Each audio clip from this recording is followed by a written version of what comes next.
బోధిస్తూ దేశ భాషలందు తెలుగు ఏమంటాడు తెలుసా?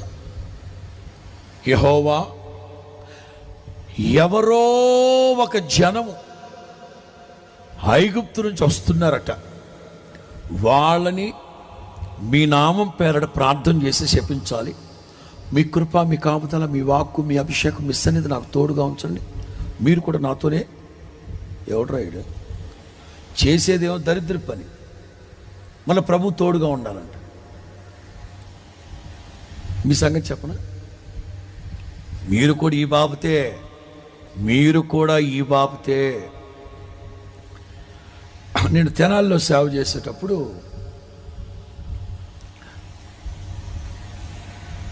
కరీంనగర్ నుంచి ఒక కుటుంబం ట్రాన్స్ఫర్ అయ్యి వచ్చారు తెనాలి. రైల్వే క్వార్టర్స్ ప్రార్థన వాళ్ళే.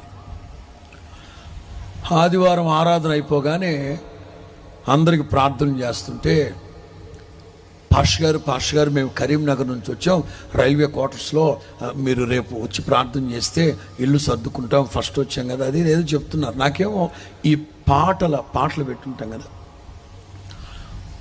ఆరాధన అయిపోగానే జనానికి ప్రార్థన చేసేటప్పుడు పాటలు పెట్టుంటాం. ఎందుకు? మీ వ్యవహారాలు వినబడకూడదని నాకు. మీకు అర్థమైందా? నేనేమో దైవభక్తితో జనానికి ప్రార్థన చేస్తూ ఉంటే మీ ఎవరు వదినా ఎప్పుడు వచ్చా, ఎక్కడ కొన్నా ఇసారా, వ్యాపారాలు ఇక్కడ. నేనేమో ప్రార్థన చేస్తూ ఉంటా, ప్రభు బిడ్డను దీవించు, ఏదో ఆవిడ దరిద్రాలు వినబడుతూ ఉంటాయి. అందుకని పాటలు పెట్టేసామనుకోండి, ఏమీ వినబడకుండా ప్రార్థన చేసుకుంటూ వెళ్ళొచ్చు. నేను అన్నాను, కొంచెం ఆగండి, ఒక పావు గంటలో వీళ్ళకి ప్రార్థన అయిన తర్వాత చేస్తానన్నా. కాదండి బాబా, ఎక్కడ సామాన్లు అక్కడ వదిలిపెట్టేసి వచ్చాం అయ్యారు. ఆ రైల్వే క్వార్టర్స్ నెంబరు 13-6-9/3-9/-డాష్ అన్నారు. వెళ్ళిపోయారు. మీరు వచ్చేంత వరకు మేము. సోమవారం ఉదయాన్నే ఎంత ఆలోచిస్తున్నా గుర్తుకు రావట్లే. డాషే వినబడ గుర్తొస్తుంది, కానీ ఏ డాష్ అని. అయినా రైల్వే క్వార్టర్స్ ఎంత ఉంటుంది? అదే హైదరాబాద్ అంత ఉంటుందా? ఇట్టే గుర్తుపట్టసలే, ఒక 4-5 వీధులు ఉంటాయి, వెళ్ళిపోదామని. ఉదయాన్నే 7 గంటల నుంచి 9:30 వరకు ప్రార్థన ఉంటుంది మందిరంలో.